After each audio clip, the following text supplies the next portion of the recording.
Thanks for having me. Well, there's a lot of news coming out of the Puzzle Palace of Washington, D.C. today. Apparently, the American people have had it. They don't necessarily like Congress, but they're, for the first time, showing some real disdain for the President of the United States. His approval rating has fallen to 37%. His disapproval rating is 16% above his approval rating. That's a real problem for him. Will this break the logjam in Congress? I certainly hope so. We've been, as you know, trying to just sit down and negotiate, and this president refuses to do so, and Harry Reid refuses to do so. And I think that this looming debt ceiling that's coming next Thursday, I think, is going to provide a lot of leverage for us to get something done. And I know that the one thing he does not want to do is default on our debt. And so I think we're going to see some breaking in the logjam next week.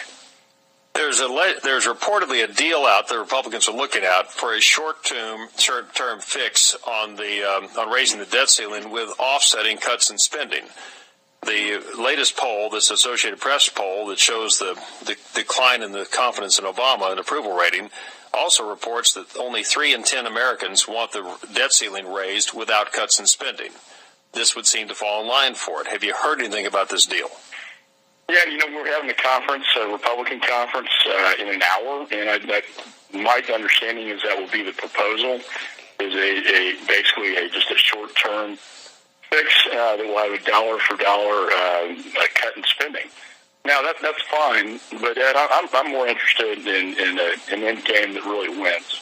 If we're going to go down the road with this debt ceiling, I want to see some serious reforms to entitlements. I mean, that's a major driver of spending. Obamacare is part of that. It's an entitlement program. And we're never going to get back to fiscal sanity if we can't touch this mandatory spending. And what we've done with sequestration is we make cuts to our military. We cut FBI, our intelligence community, Homeland Security efforts, and squeeze that 1/4 of the pie so much. At the same time, we have no political will to touch the mandatory entitlement spending. And I think that's, at the end of the day, for our kids and grandkids, that's what we really have to do. I don't disagree with that. The entitlements have got to be the key to reform. But this country just reelected this president who will not budge on entitlements. I think there's about a 0% chance that the Republicans could today put forth a reduction in Social Security or a reduction in Medicare and Medicaid or disability. That's a fraudulent rat's nest that needs to be overhauled. I don't think this president would go along with any of it. I think it's fascinating. You're going to be you're able at this point just to drag him kicking and screaming back to the table to negotiate on some cuts in spending if you raise the debt ceiling. Well, and I think, look, short term, that's a win. He's really backed up against the wall now because this debt ceiling is going to hit on Thursday. And so, but I do think he has said things like, well, there may be some things in Obamacare we could change, in the CPI with Social Security. There are some things he's talked about in the past. I tend to agree with you. I mean, he's never a good faith negotiating partner. I mean, the last time Boehner tried to do something like that, as you and I know, he got rolled at the White House. And so he's never, one that is willing to negotiate in good faith, and you don't trust him. Well, I find it fascinating, his definition of what the debt ceiling is, his statement from, I believe, day before yesterday, on raising the debt ceiling. Now, this debt ceiling, I just want to remind people, in case you haven't been keeping up, raising the debt ceiling, which has been done over 100 times, does not increase our debt. Raising the debt ceiling doesn't increase your debt. That's news to me. It's the darndest thing because it's been done 100 times, and over 100 times, it has increased the debt. That's Washington speak again. I mean, that's just a crazy comment. We sent a letter to Secretary Lew yesterday asking him some basic questions along these lines, and that is, if you're going to raise the ceiling, what is the specific dollar amount by which President would like us to raise it? Number two, how long will Treasury estimate the specific dollar amount would last before you request an additional debt ceiling? They can't even articulate those most basic, answer those most basic questions. And that's not a partisan so position. We know how much. If I went to the bank and said I want to increase my borrowing ability, they're going to say, well, how much more do you want? And what will you use it for? And when they're going to ask questions like, when would you like to pay it back? You're not even asking that question. You're just saying, how much more will you want? And then when will you need more? And they can't even answer that. They can. And I'll tell you the one thing, that we're not going to, give this guy a blank check.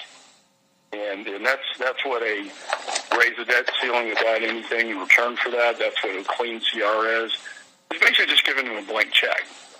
And, we're not going to do that. And what I found interesting was last night, Wolf Blitzer, of all people, who's not exactly a solid conservative, basically admitted because of all the glitches with the rollout of Obamacare, which, unfortunately, with the shutdown, has got kind of buried under the rug. But he admitted that with all the glitches, that the 1 year delay in implementation of Obamacare actually made some sense.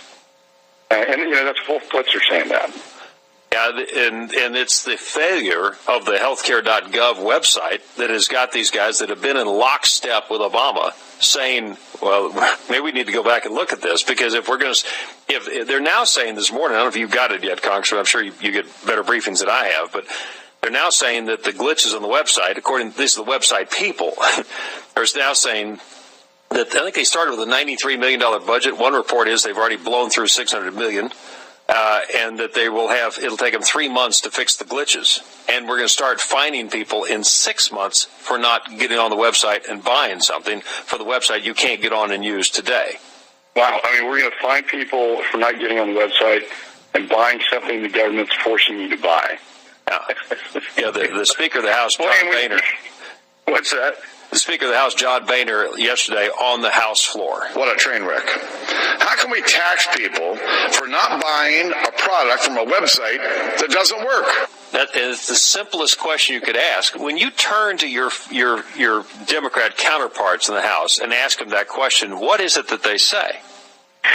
Oh, well, yeah, it's just, we have a few glitches and we're just trying to work it out. And, this program's going to work long term. They really have drinking the Kool-Aid on this, and they think it's the greatest thing that's going to happen to the American people. And as you and I know, it's a disaster. And you know what?